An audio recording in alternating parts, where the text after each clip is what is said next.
features for audio processing. Same thing. Teams of tens, hundreds, or thousands of audio researchers hand engineering features for decades.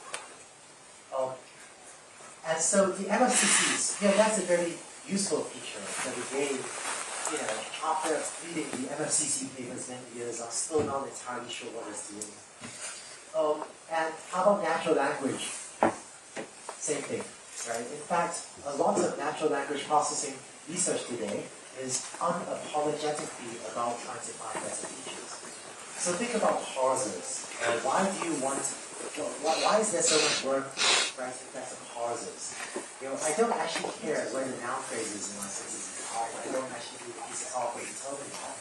But the reason we spend so much time working on better parsers is in the hope that the parser can generate useful features for me to then improve the performance of some downstream application, like web search, anti-spam, or machine translation that I actually care about. So coming with features is difficult, time-consuming, requires expert knowledge. And if you walk around the technology industry today, if you walk around Silicon Valley, or if you walk around the tech industry, most of doing applied machine learning research today is sitting around trying to hand design better features to feed to your application. So, can we do better?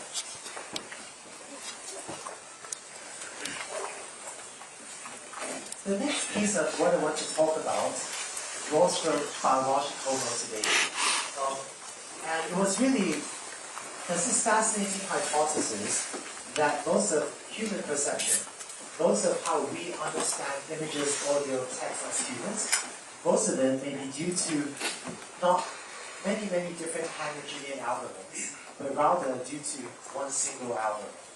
And perhaps like many of you, I tend to treat biological inspiration with a great deal of caution and even a healthy dose of skepticism. But there's this fascinating hypothesis that most of human perception, most of how we understand data, may be due to one learning algorithm. And I think this gives us a hope that if we can find an approximation to this algorithm and implement it in a computer, that might be a much better way to make progress on computer data understanding, on computer perception. So let me share with you what this hypothesis really means and some evidence for it. Shown on the figure, that red piece of brain tissue is your auditory cortex, and you use it to understand sound. Neuroscientists have done the following fascinating experiments where they cut the wire in an animal between the ear and the auditory cortex and rewire the signal from the eyes, from the optic nerve, so that it eventually gets routed to the auditory cortex. It turns out if you do this, the auditory cortex will learn to see. And this is the word see in every single sense of how I know how to use the word see. These are animals that can do visual tasks, visual discrimination tasks. You look at images and make correct decisions, and they're doing it using that red piece of brain tissue. In this figure, that red piece of brain tissue is your somatosensory cortex, used to process touch. If you do a similar neural rewiring experiment, your somatosensory cortex will learn to see.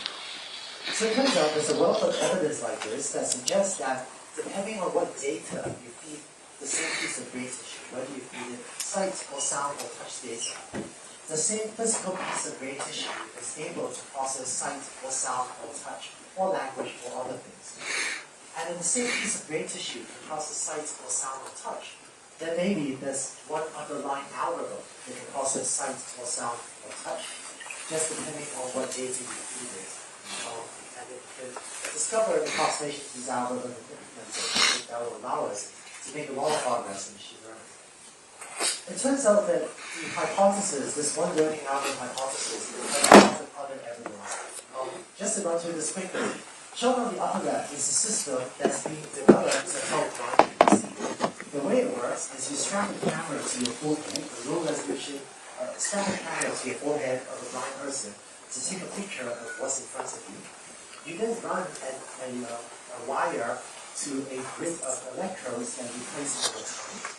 You map a grayscale image to a pattern of voltage values on your tongue, where say a bright pixel maps to a high voltage and a dark pixel maps to a low voltage. And in 10 or 20 minutes, if you read the system, you will learn to see real time. There are also schools today training blind children to use echolocation and sonar, where you can have children snap their fingers and they learn to interpret the pattern of sounds bouncing off the environment as sonar, so they can walk around just snapping their fingers and never run into anything. Haptic belt. I have one of these in my lab. You wear a belt with a ring of buzzers around your waist and program it so that the buzzer facing north buzzes. So that's north, the buzzer here will buzz. And if I turn like this, that's north, and the buzzer here will buzz. And it turns out that just as you know where your hands are, where your arms are, even with your eyes closed, if you wear a haptic belt, which I have, in 5 or 10 minutes, you just know where north is. In the same way that I know where my arms are, even with my eyes closed. Wearing this for a few minutes, you just know where north is. It's in the same way. And finally, you can plug the third eye into the frog. So to surprisingly large extent, it's almost as if you can plug almost any sensor into almost any kind of brain, and the brain will learn an appropriate representation or feature representation for whatever gives you the feeling. So the question is, can we get a computer to also learn appropriate feature representations automatically for whatever data you do? So here's the math.